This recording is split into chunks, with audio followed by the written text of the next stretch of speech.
Kate Mila-Falcha. Welcome to Irish Granny Helen. And it's time for our Saturday book. And we're doing Frame Up by Andy Edmonds. And this is video number 5. So you'll want to go back and catch up with the other videos. We're already on chapter 16. This is the untold story of Roscoe Arbuckle. And just to refresh everybody's memory, he was the greatest, best known global film star of silent film before this happened. He made more money than anybody, even bigger than Chaplin, in the comedy realm, because he was a comedian. And he started out in vaudeville. And he was a very interesting person with the reputation of being kind and dapper and gentlemanly and extremely hardworking. He taught himself all of the aspects of filmmaking, how the film went through the camera, how the sound worked, well, there was no sound, etc., etc. Until he got so big that he was costing more money than the studio wanted to pay him. And they decided to set him up. This is all allegedly according to this book, but everyone's dead now anyway. But they wanted to set him up for kind of a fall in the eyes of the American public by putting him in a compromising position. And he was going on a trip to San Francisco for a weekend, and they were mad because he refused to stay extra hours and do public appearances on his Labor Day weekend. He already had planned this trip with his friends. And so they set up a fallen woman and her kind of her handler, her friend, and a guy that didn't like him that worked on the studios. And they made sure there was lots of bootleg alcohol. And in this hotel suite, they had a party on what was going to be the last night that they were there. And he had burned himself on the trip. Well, right before they left, he was getting his car worked on, and he got acid on his leg, and it burnt him, and he was very uncomfortable. I'm assuming it must have been on the back of his leg because he had trouble sitting comfortably in the long car ride, and he really wasn't all that much in the mood, but he felt pressured to have all these people come. He didn't like the what turned out to be the criminal people who were invited. It was a very weird situation. His biggest flaw was he had a very traumatic, really horrible childhood with a history through his father's line and his father of alcohol abuse. And he would tend, when he got really despondent, he would tend to get morose and drink. And when he was out of the house doing this, he would be effusive, outgoing, the life of the party, but he would come home and become angry and sullen. That's really the worst thing anybody could say about him. Also, that he was a bit of a spendthrift. He just threw money away right and left. He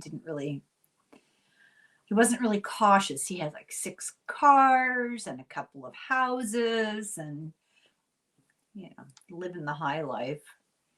It was the life of the party, always paying for everybody and everything. So they set up this compromising situation, and it went awry. And the young woman who had been going to compromise him, all they wanted to do was get a picture of it. It didn't have to really be happening. They were just going to set something up that if you weren't there in the context, you wouldn't have known that it was really manufactured. And then they would hold it against him just, to cut him down a bit in the eyes of the public so that the studio wouldn't have to pay him so much. And peripherally, there was a political jockeying going on with the motion picture morality police. This was Will Hayes and his department. And this was a man with unbridled ambition and puritanical moral code. And he was all for highlighting the sins of Hollywood in order to give him more power over the films because, you know, self-righteous. And unfortunately, this young woman, now the rest of this story, and I'm going to have to be careful about, I'm bringing you up to date on the story. So the rest of the story is that they had the party. He was a reluctant participant.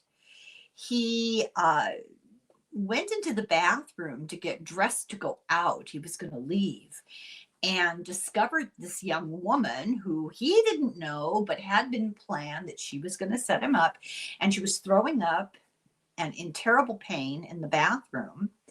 And he helped to move her to the bed. He put a piece of ice on her leg because he had been told, the old wives' tale, that if you do that, a faker will not be able to keep faking. And to make this really painful, literally and figuratively, story short, after a couple of days of all sorts of bizarre behavior with doctors and attendants, she died. And the district attorney, this was all in San Francisco, the district attorney was also looking at an election and wanted to be governor, and he saw the potential here. This was going to be a big media thing, and witnesses were intimidated and evidence was destroyed, and doctors were complicit as far as autopsies or not autopsies. And in summary, Roscoe was charged with manslaughter. That it was his fault. And then you can, I don't want to go too much into the details of what they accused him of because of the vocabulary police here. But if you can imagine what they would have charged a very heavy man alone in a room with a young woman who has a reputation. They charged him with creating the damage that killed the individual. And we're going to go now into the media response immediately afterwards when he got back down to LA, and then he was arrested, and what happened as a result and the impact it had on his life. This was one of the big early Hollywood stories. There were others, which we may talk about later. So let's start with chapter 16. And these chapters don't really have names. So, of course, the fact that Arbuckle is in trouble, biggest star in the world, the headlines were huge. Things like mysterious death at hotel orgy, the gallows for Arbuckle. They linked him to her death by the activity that he was accused of and the fact that there was bootleg booze at the party. Headlines like "He dances while she dies." The newspapers were eager to put the story out there. And Delmont, if you remember, was the older woman who was sort of the procurer of this younger woman and well known for being a gigantic con artist fraudster. So her basic story that she told, she was the one who got this into the eyes of the police, that Roscoe was entertaining a number of men with a lot of bootleg alcohol and many women guests. And he had made a number of advances to sweet Virginia. Virginia is the young woman who passed. And she rebuffed him. He got her drunk. He leered and said to her, now this is supposed to be a quote. This is completely fabricated, but this was her false testimony. That he said to the young woman, "I've waited 5 years and now I've got you." And then he locked the two of them in the bedroom. And there was much carrying on behind the locked door, screaming and tussling. Delmont, this is the older woman, the procurer, I'm going to call her, kicked and knocked on the door and tried to get him to open it. And when she got into the room, Virginia was still screaming in pain. Delmont lied and testified that Roscoe had shut Virginia up in the room. And when Delmont broke through the door, she lied and said that Roscoe said to her, "Shut her up," meaning Virginia, "or I'll throw her out the window." That never happened. That was a lie. He returned to the party and he danced while she died, was this testimony. Delmont lied about details. She lied about this story. She omitted details, and she exaggerated other things, and she added falsehoods. This was all just vindictive. It was hatred. It was lies. It was ambition. It was corruption. Roscoe found out about the whole thing when 2 San Francisco sheriff's officers arrived at his house and charged him with first murder and told him, "You have to return to San Francisco." He thought it was a joke, and he thought his friends were pulling a joke on him because he was known to participate, like Buster Keaton. They would pull really elaborate jokes on people. If you haven't watched the other videos, there's a great story in one of the earlier videos, I think it was number 4, about the King and Queen of Belgium. That's a very funny story. Anyway, Roscoe called Joe Shank, and Shank said, "Get a lawyer." So Roscoe acted like he thought this was a ridiculous joke or it was a mistake. And he said to the police, "Well, who did I kill?" And, but he was really scared immediately. And he was putting on a good front, which was his wont.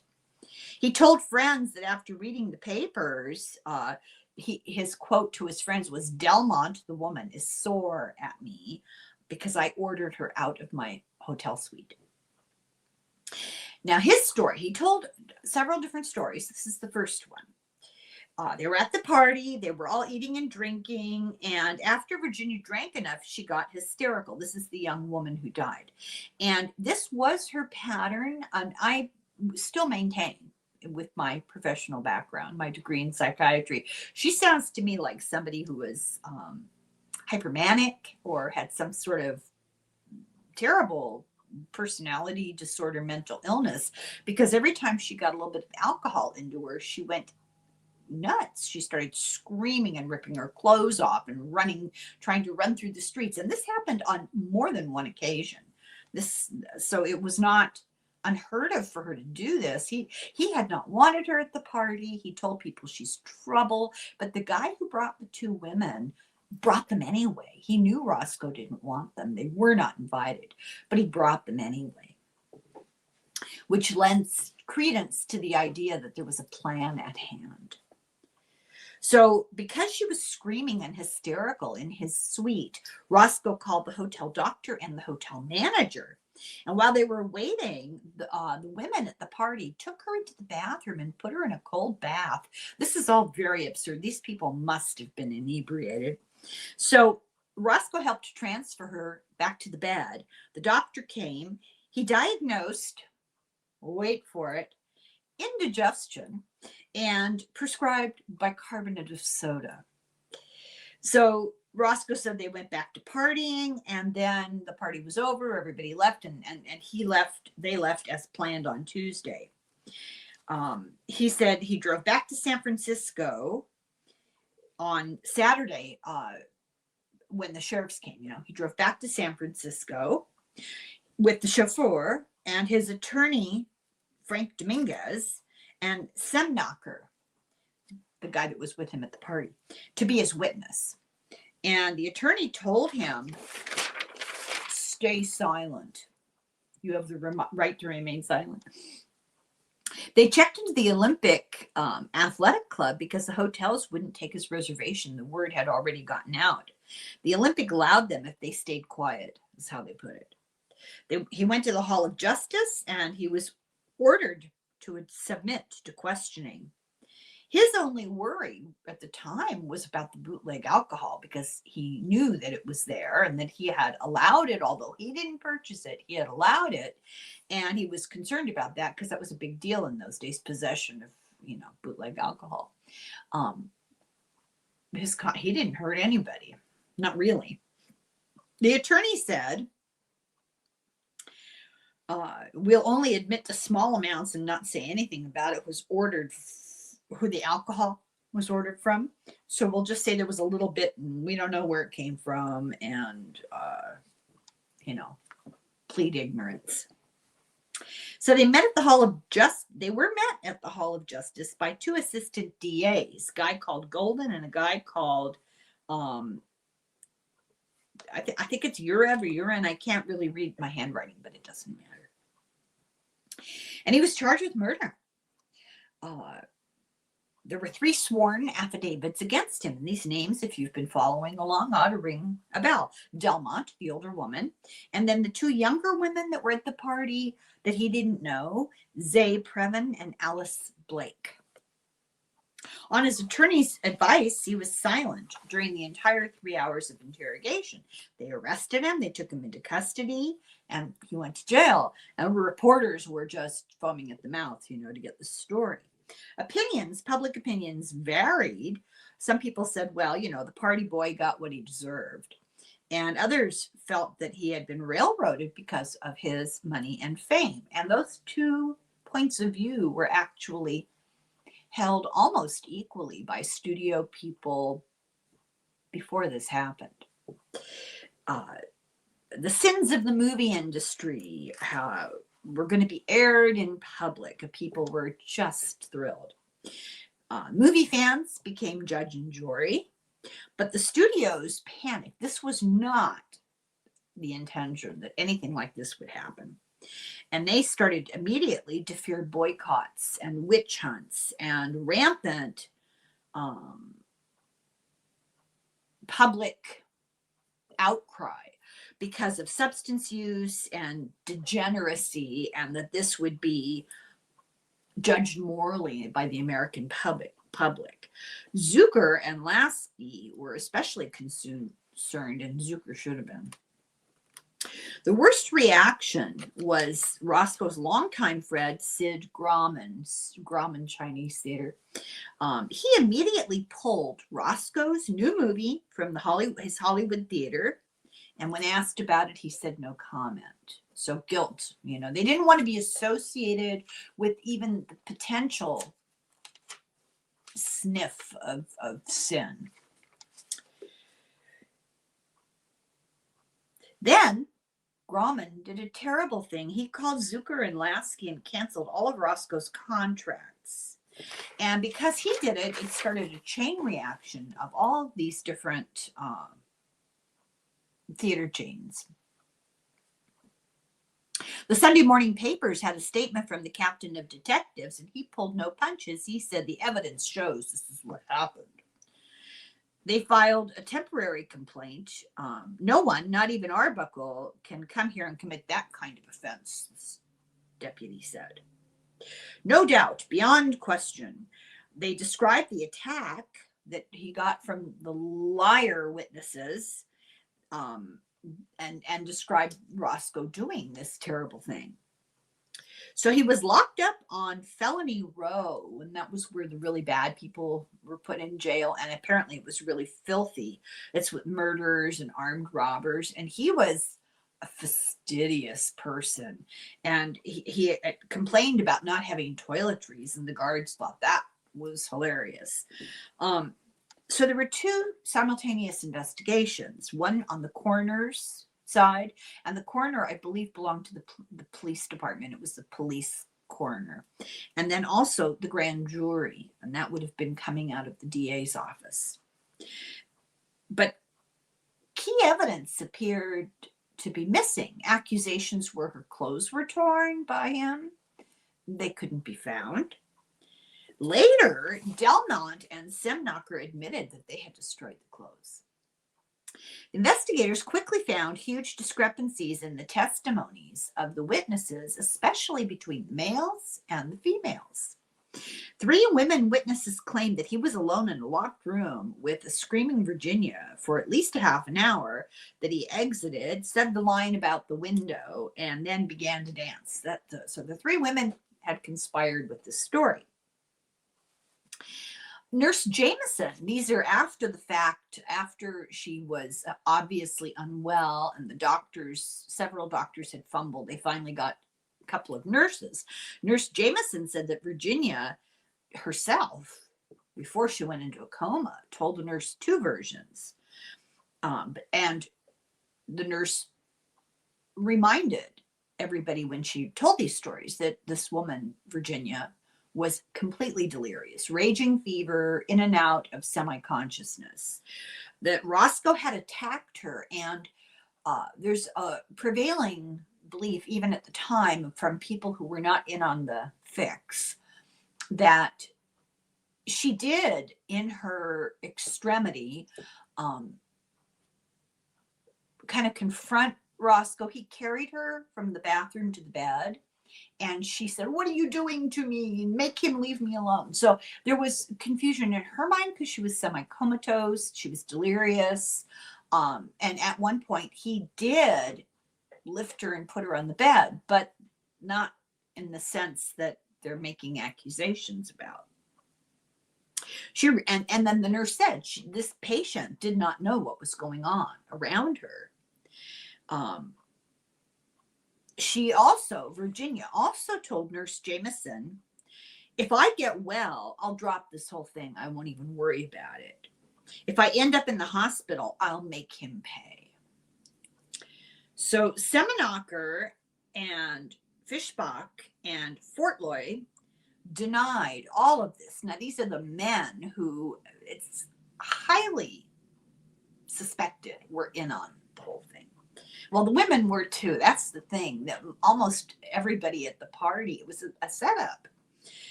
These guys said that Virginia had 2 drinks, got sick, called the doctor, that there was no locked door, that Arbuckle was never really alone with her except when he stumbled on her in the bathroom. And if he had tried to help her, it was the only time he really put hands on her. And the next day, her fiance in New York, who had been, I think his name was Lehman, if I remember correctly. I'll let you know if I'm wrong. But he also worked at the studio, and he hated Roscoe. So he gave a press statement, and he vowed to send Roscoe to the gallows. Oh, maybe his name is here.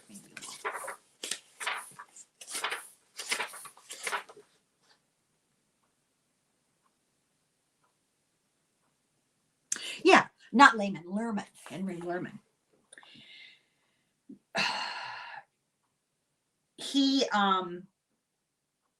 This is what he said: "I would not wish to go to the coast," meaning California, right now, because I would not go with safety for Arbuckle. I would, Mrs. C.D. Spreckles, former wife of John D. Spreckles Jr., told me in a conversation, this is her fiance still, over the long-distance telephone, that when Virginia did not think she was going to die, she kept repeating, "Don't tell Henry." To me, this message meant that she had done her best to defeat attempts made by Arbuckle, and she had failed. She did not want me to know because she didn't know what I would do, like in retaliation. For a year and a half, I was Arbuckle's director. He is merely a beast. He made a boast to me that he had torn the clothing from a girl who sought to repulse his attentions. This is what results from making idols and millionaires out of people that you take from the gutter. He was a spittoon cleaner in a bar room when he came to the movies 9 years ago.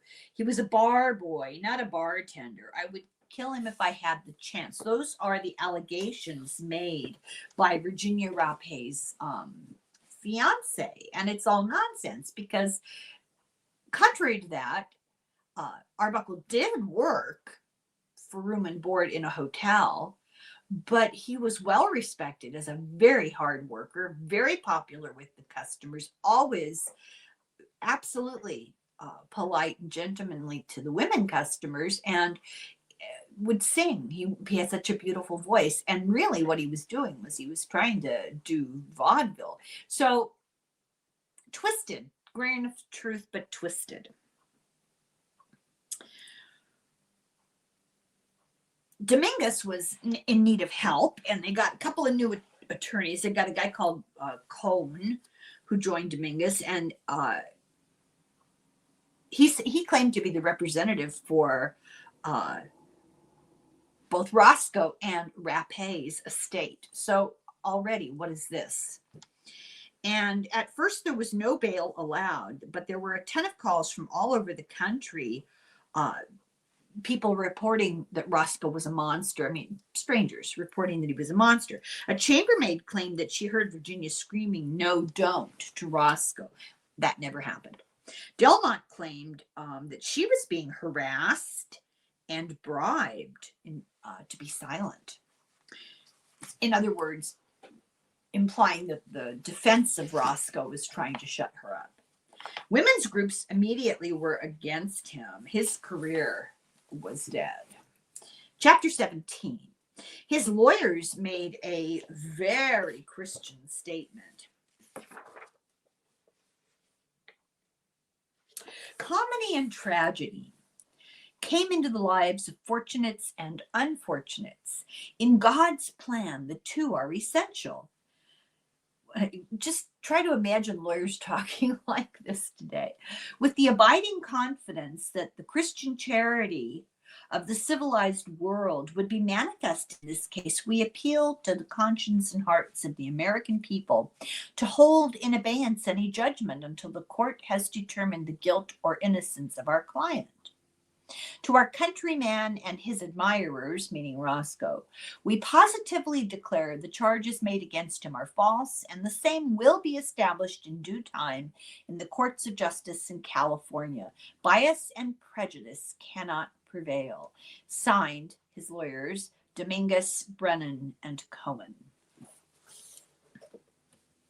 Roscoe was taken in the jail for a shave and a haircut, and the prison shaver and the prison barber fought over who would get to help him, and they came to blows. They had a fist fight.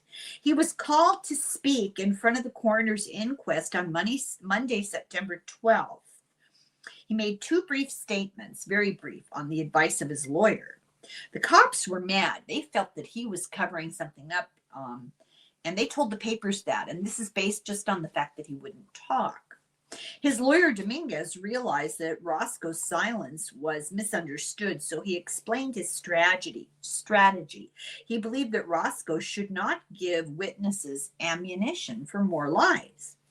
Roscoe pled not guilty. Roscoe's attorney wanted Delmont as a first witness. Now, this would have been an interesting defense witness. But the DA accused the defense attorney of trying to force issues prematurely to block justice. And Roscoe's attorney wanted to get it all out there as early as possible to get control of the narrative. The coroner gave 1 day for both of them to question Delmont at the coroner's inquest. The hotel doctor did not have much to offer. He was called up. She seemed drunk. He didn't give her a prescription besides bicarbonate of soda. He said, "Call me if she gets worse," and that was the only contact he really had with her. Rumwell is a different story. Now, Rumwell is the one associated with the private nursing facility alleged to be an abortion mill. So Rumwell was guided by the prosecutors to leave out landmines. The defense was unaware of the lies that were being withheld for trial. They didn't know. They weren't from San Francisco. They didn't know the scuttlebutt. Rumwell described 2 days of looking in on her, sending her to the hospital, diagnosing peritonitis, and then the final outcome. The defense brought up the fact that the autopsy was hinky. There was an illegal autopsy. They did an autopsy without telling the coroner, which you had to file permission from the coroner, and that was how it was done. And they broke the law. They did an autopsy behind everybody's back, and then all the specimens disappeared. Rumwell defended it. He said it was, hospital logistics. And he claimed they found a ruptured bladder And that had been unexpected. And that's when they felt it was an official matter. And they called the deputy coroner, Brown, which they really didn't call him. He showed up at the hospital and waited till he ambushed them in the hallway coming out of the autopsy. Dominguez didn't know all the facts yet, so he didn't know that he should challenge Rumwell. He didn't know this guy was lying. The truth was the prosecutor delayed Delmont on the stand, and she was in, okay, can't read my writing. The prosecutor was delaying the putting of Delmont on the stand because she was busy. She was in the chief of police office signing a formal complaint. They were getting her lies on paper. Delmont's story kept changing and getting worse for Roscoe every time she told it. The investigators were growing suspicious of her because, okay, this is weird, but they backed themselves into a corner by arresting Roscoe, making this a big case. Now what could they do? Whoops, they couldn't do that. They didn't want Delmont on the stand because her testimony wouldn't hold up. She changed her story too many times and her background was really questionable. Now Zay Previn, one of the young women who was a witness, she refused to sign a statement because she said, it's not true. Meanwhile, across the country, theaters were pulling all of Roscoe's movies and not showing them. Motion Picture Theater Owners of Southern California, which is an organization, made an absolute ban on his pictures, and about 98% of the theaters in the area went along with the ban. In Thermopolis, Wyoming, this is a story. A group of 150 cowboys shot up to the screen and burned his movie.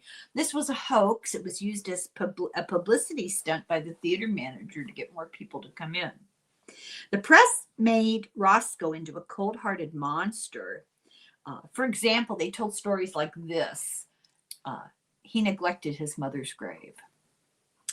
Minta revealed years later that she was paid $5,000 by Schenck to come support Roscoe as a family man. So she was on the East Coast. They were estranged, if you remember, getting divorced. I can't remember the timeline now, but eventually they got divorced, but they remained friends, and she was on the East Coast. Schenck bribed her with $5,000 to move into Roscoe's house and show up in court as his supportive, estranged / divorced wife. His friends, most of them who had studio contracts, were ordered not to talk. There was a fear that support for him would backfire, and some spoke out anyway. And I wrote here in the margin, innocent until proven guilty. This was really terrible. One would like to think that one's friends would assume the best of you. They were afraid. They were silenced by the threat to their career. Zucker suspended Roscoe's salary. Thalberg spoke up. He said if he's innocent, he's been badly treated. Too bad this casts a black shadow over all of us. Tom Mix said that 90% of actors were law-abiding and would not support a man charged with the violation of the law just because he's an actor. He said, we don't want these sorts of men amongst us. That was kind of an iffy thing to say, we wouldn't put up with people like that, so therefore anybody associated with us is not like that. But if he's like that, we don't want him amongst us. Viola Dana, now she was the silent film star whose fiance died. He was a stunt man, and he died in a plane crash, filming a stunt right in front of her. I always thought she was an interesting person, and I think her sister might also have been a silent film star. She said, I don't believe he's guilty. She was a true friend. Alice Lake said, I cannot say anything about him that is not good. She was also a true friend. Schenck said, I think he's not guilty of charges. Certain public officials are seeking notoriety, dying to hang it on him. And he said, Schenck said, I know no finer man. He said this publicly. Roscoe had brought his furniture on credit. The stores offered this. It's not that he didn't have money, but often Marilyn Monroe went through this too. A studio would hire you and you'd get a great contract, but you didn't get paid until after the movie came out. So you lived on air while you were making the movie. And unless you had a very long career with a lot of money in the bank, you went through periods of being broke and then being really flush. So Roscoe bought his furniture on credit. The stores offered it in exchange for advertising. You know, sure, you pay us when you can and plaster your face on our newspaper ads. So his furniture and 2 pieces of investment real estate, his cars, and miscellaneous things were all seized. Nobody wanted to be associated with having any financial doings with him, and he needed the money to pay for his defense. His money was tied up in investments. He really had no ready cash at all. He sold his shares of Comique, the studio, you know, and also the Vernon Ball Club and other investments. The authorities immediately took the money to pay for the furniture, so he was still broke. So he did owe money on the furniture. They took the furniture, they sold it to pay for the furniture.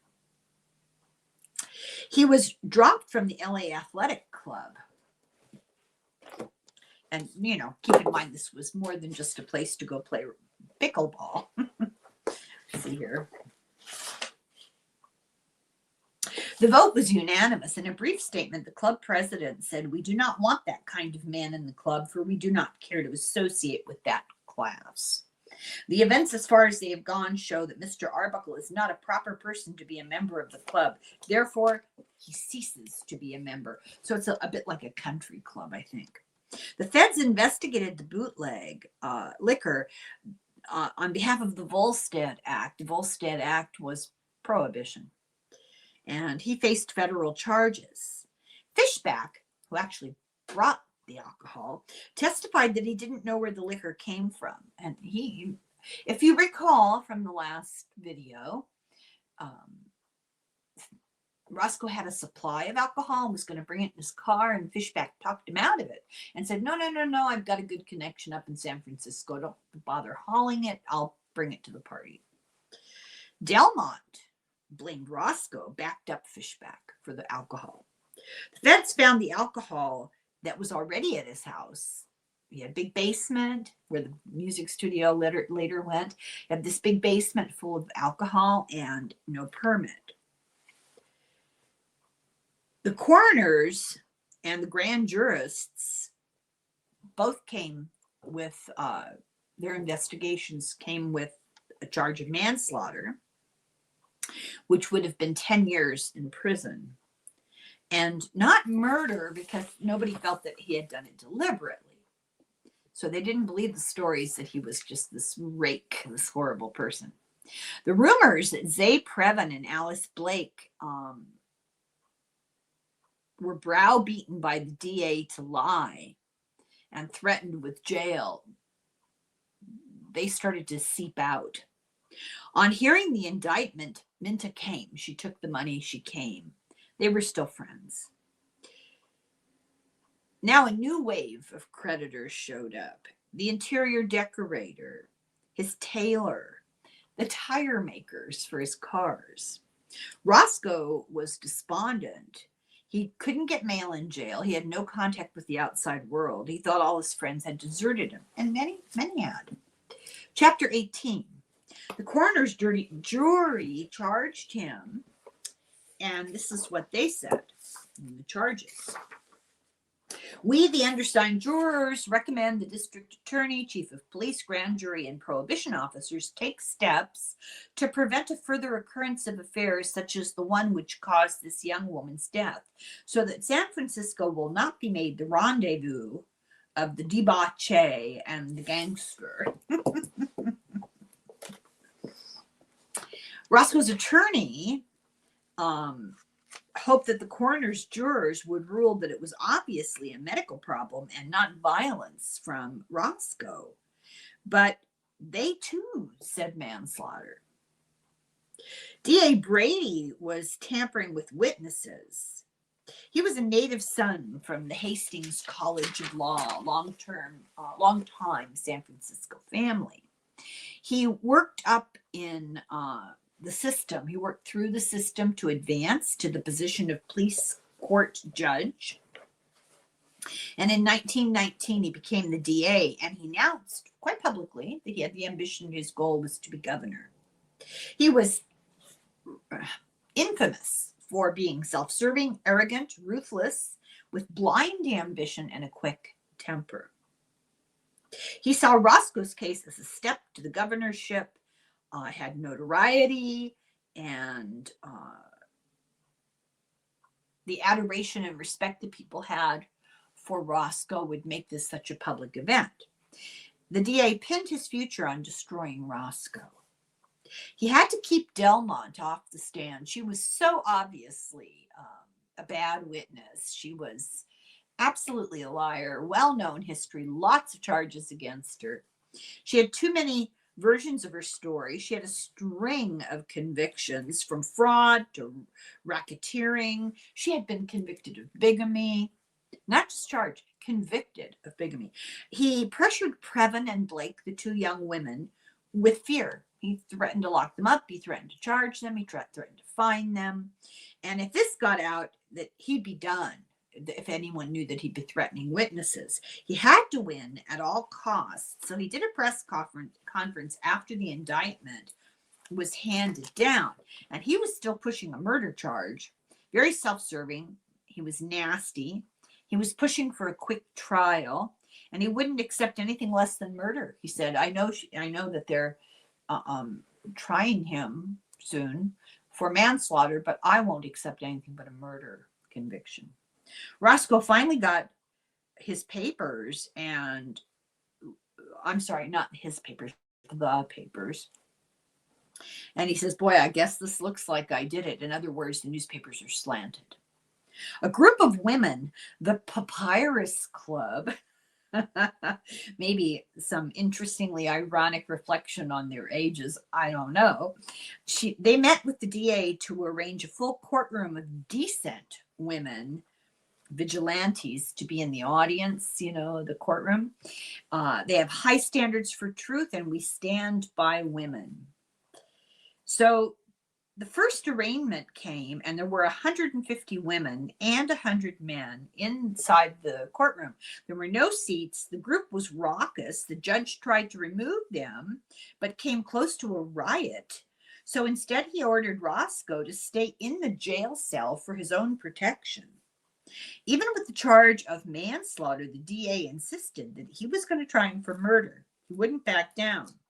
The bail for manslaughter was set at $5,000 cash. His attorney, Cohen, immediately ran out and got the money from the ATM. No, from famous players Lasky, Paramount, from their slush fund. Because a woman was involved in this case as the victim, the judge handed it to a special judge that was assigned for women's cases. And bail was postponed until this new judge reviewed the case. Lehrman, now he's the guy from the studio engaged to the victim, who hated Roscoe a long time. He made big public outcries about the bail. He sent a really bizarre letter to the newspapers, and when it came out, he was traveling with his new girlfriend, so he was truly heartbroken. He bought a flower arrangement with 1,000 pink lilies for Virginia's coffin, with a little message that said, "To my brave sweetheart, love, Henry." And he refused to pay the florist $700. The florist sued him. Shortly after Rapé's funeral, he married his new girlfriend. He was truly crushed. If Roscoe was freed on bail, he'd have had to have taken the same train home as Rapé's body. was the only train to LA. So it's a good thing he didn't get out on that day. Her fiance got Delmont to arrange the funeral so that he could go, I guess, go on his honeymoon. I don't know. The wake was full of flowers from women's groups. Fans were very gullible. Her body was dressed in white with pink roses and a rosary in her hands. I guess they opened casket, man. Over 3,000 people gathered outside the funeral home, twice as many women as men, and they brought their children to teach them the evils of Hollywood. Theaters were clamoring for the movies that she had made. She'd made 5 movies, but they were all really bit parts. And eventually, even they were completely canceled and not shown because of moral outrage, but it took a while. A big surprise for Roscoe. His 2 brothers, Arthur and Alfred, came to see him in jail.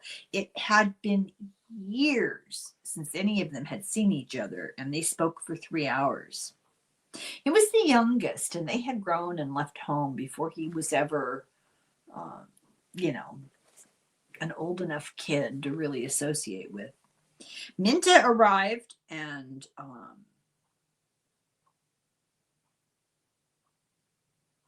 and the hotels wouldn't rent to her, so she also stayed at the Olympic Athletic Club. Roscoe said to Minta, "I swear to God, I never touched that girl." While they were talking, the attorney got pictures to show the happy family. The feds were probing the alcohol situation. Roscoe wouldn't say who bought it. He said, he tried to be vague. So many people in and out. Fischbach and Semacher, I can't talk. They blamed Roscoe, even though they were the ones who arranged it.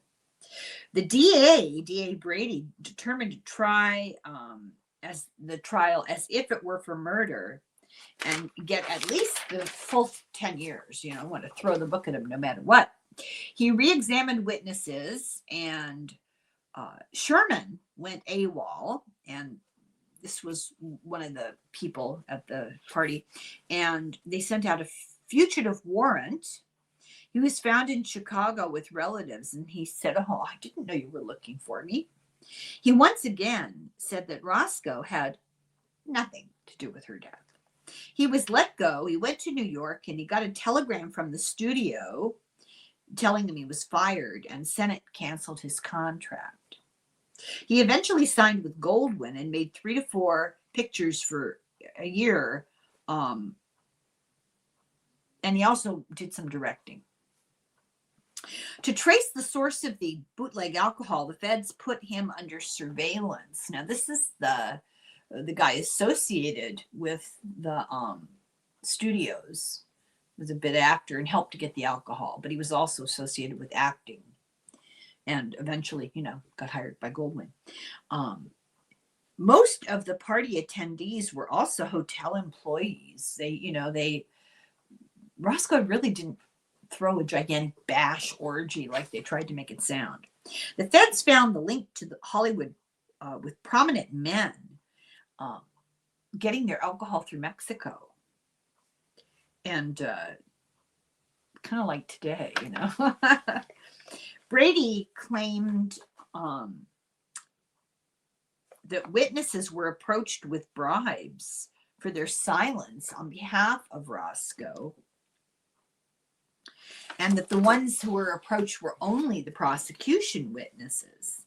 This later proved to be a lie. The defense attorney charged the witnesses were extorting Roscoe for money to testify. So rather than the defense and Roscoe trying to bribe witnesses on his own behalf, he was being approached by people saying, "Well, I'll testify for you if you pay me." They also claimed that Delmont and Semacher destroyed Rappe's clothes on purpose, and they had actually stolen them originally to try to blackmail Roscoe. And this is actually true. They admitted it later. So this put more doubt on Delmont's testimony. That's a good thing. The book has a couple of pages in here. There's some trial transcripts that I just didn't feel like there was much to be gleaned from the give and take. When people have conversations, they're often fragmented, and there's a lot of and ohs and that kind of thing. So I skipped that, but his testimony, Sam Knockers put a huge cloud of suspicion over his own testimony. It was so contradictory.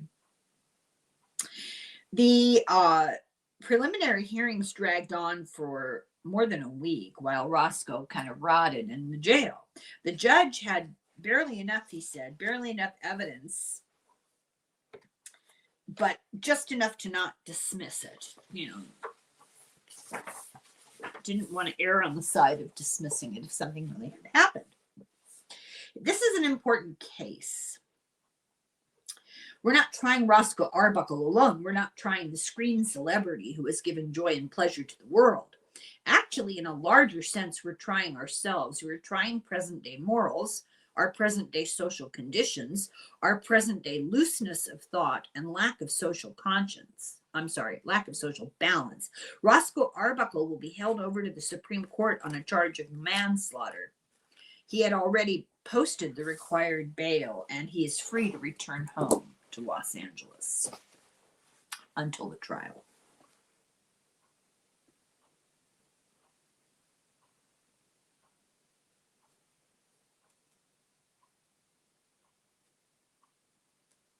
Okay.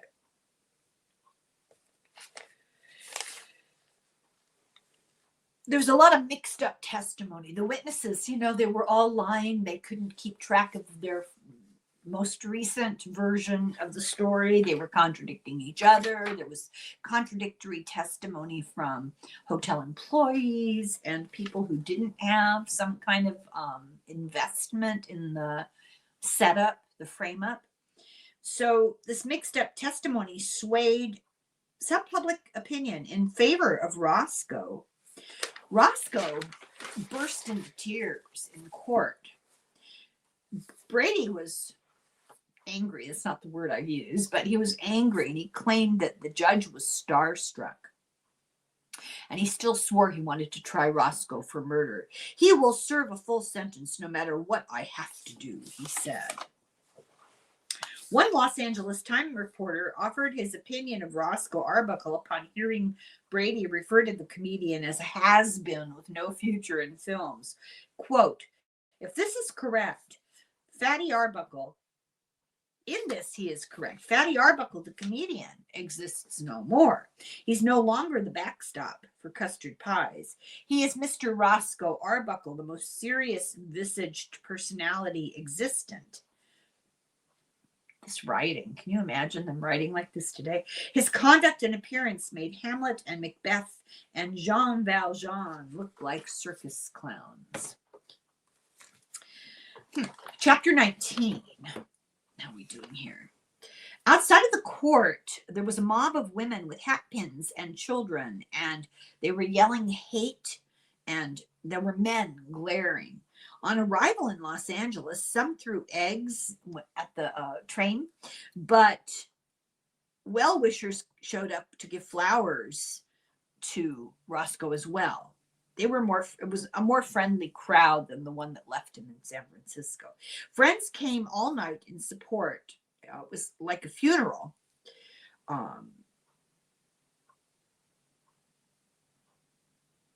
This is not arriving at the train station when he left. This is coming back for trial. Friends came all night for support. It was like a funeral. There was food, but no alcohol. Roscoe wasn't drinking anymore. And it was nice for him to know that he wasn't abandoned. More than 40 of his friends stayed till 4 o'clock in the morning. The next day, the reporters descended. He was joking and smiling and said, I'll be proven innocent. So hate against his movies was still continuing. Women's groups were storming any theater that played his movie and yelling, remember the Arbuckle horror. Meanwhile, there was an emergency meeting in New York City. Lou Anger, Zucker, Lasky, Schenck, to decide Roscoe's future. he could not be $1 million star, not after this, which served Zucker's purpose. Famous Players Lasky had 3 new Roscoe films they could not show that were still in the canon. Paramount stock had plummeted. Millions had already been lost. The studio needed out without looking to be abandoning him. Zucker sent him a telegram. It said, "You're in breach of contract for not coming to the shooting of The Melancholy Spirit. You're suspended until cleared." Well, he couldn't come. He was in jail. Famous Players and Paramount denied the story. They said they weren't taking a stand. This was a lie. They did send that letter. Paramount invoked its moral clause and said that Roscoe, it is said that Roscoe was the first victim of this morality clause. Roscoe, in anger, were frustrated that Dominguez, the lawyer, wouldn't let Roscoe tell his story. They believed that the case would have been dismissed if he spoke on the stand. They felt that Dominguez had to go. Schenck insisted, fire him. Zucker said that Roscoe got what he deserved, just another overpaid and rebellious star. That's a psychopath, if ever there was one. He said if he'd stayed in Los Angeles and appeared on the Paramount stage for those public appearances, like I wanted, he'd never have gotten into this mess. Well, that's true peripherally. Schenck convinced him to salvage Roscoe's career and get a better attorney, and it was really hard for them to find another attorney.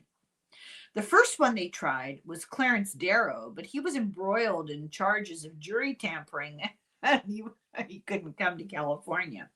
Then Earl Rogers was offered $50,000, but he was in ill health. His daughter, Adela Rogers St. John, said that her father thought Roscoe was in for a very rough ride. Quote, "His weight will damn him. He will become a monster. This will ruin him and maybe motion pictures for some time," Rogers said. Gavin McNabb was asked. This is a lawyer from San Francisco, and he'd helped Mary Pickford with her divorce. He was well respected in San Francisco politics. He had a lot of influence in San Francisco City Hall. Schenck thought San Francisco's jury of any kind would respond better to one of their own lawyers supporting Roscoe. He was paid twice the usual fee. He got $50,000 just because of the notoriety. Schenck had to talk Zucker into paying the lawyer. If Roscoe was convicted, the studio would suffer huge financial losses. So Zucker wrote them off by recording the fees to pay the lawyer as Roscoe's salary, which was better for the tax situation, and also made it look like Roscoe was still on the payroll, which made Zucker look like a good guy. And he literally later made Roscoe repay it and called it a loan. Criminal. Schenck told Roscoe that Zucker only agreed to pay for the lawyer because of the 3 unshown films that they still had of Roscoe's. A group of Roscoe's friends raised another $45,000. Dominguez wrote a kind letter of withdrawal to Roscoe under pressure, but he was gentlemanly about it.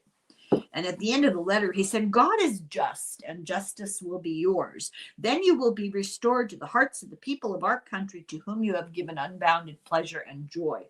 I am proud to be your friend, and whenever I can be of service, I am yours to command. Your sincere friend, Frank Dominguez." Roscoe ended up with a good team of 5 attorneys. It was called $1 million defense team, and actually it ended up, it was $250,000.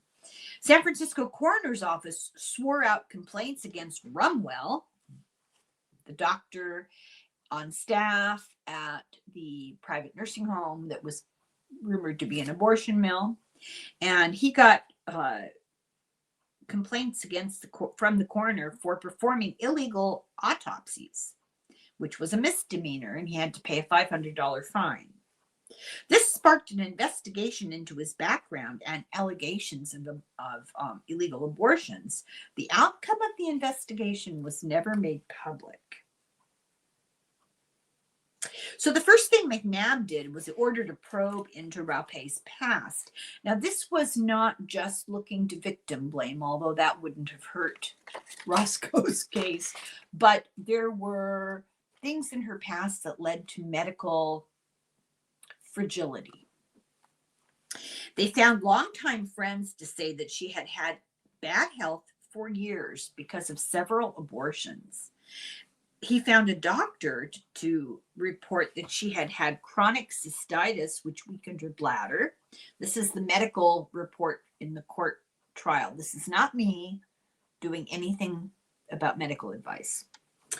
The manager of the home of a home for unwed mothers said that Virginia was treated there for sexually transmitted illnesses 5 or 6 times between the ages of 14 and 16.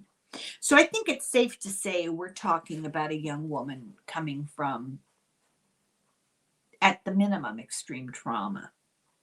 Brady found witnesses to dispute all of this, but okay, by finding dirt to ensure their cooperation. So he was blackmailing witnesses to dispute the history of Virginia Raupe. Then the feds started threatening Roscoe with the Volstead Act. They charged him for having illegal alcohol, and he paid $500 bail on those charges, and his case was ultimately dropped. This is bad because now the prosecutor could also accuse him of being a bootlegger. Despite Brady surveillance teams on her tail, witness Alice Blake took off and got away from them. But they found her and they put her under subpoena, and they made it look like she was fleeing from defense pressure. This wasn't how it was at all. Essentially, they kept her prisoner until the trial. The prosecutor did. Monday, November 14th, the trial was the next day on the 15th. Zucker sent a $10,000. This wasn't known until this book was written. This is remarkable. Alfred Zucker sent $10,000 in a check to the San Francisco DA, Brady, signed by Paramount, the chief supervising director, who was in charge of producing Roscoe's films. This was obviously a bribe laundered through production, because why would the film studio need to give $10,000 to a district attorney?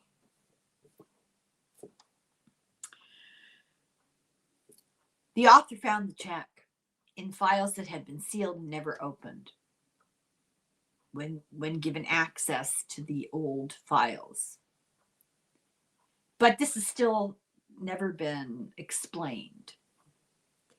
Did Zucker do this to give money to the DA to encourage this trial and hide the money from Lasky? Did Zucker sign it on the demand of Schenck? Was he in on it? Did Woods, the director of production, did he know he was involved in laundering an illegal bribe? What was the bribe to the prosecutor Brady for? What was the money for? Was it to quash the case? Was it to keep certain witnesses off the stand? Or was it to pay Brady not to dig too deeply into the party in order to get a conviction? Zucker had a long record of dislike and making bad moves towards Roscoe. It's most likely the money was to cover his own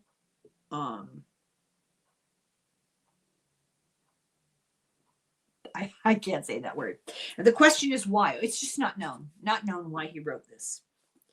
But it was written on the day jury selection began.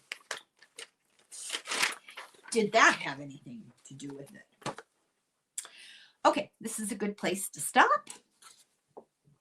A perfect place to stop. And I will be back. So this is the end of video number 5. And think the next video will be the last one.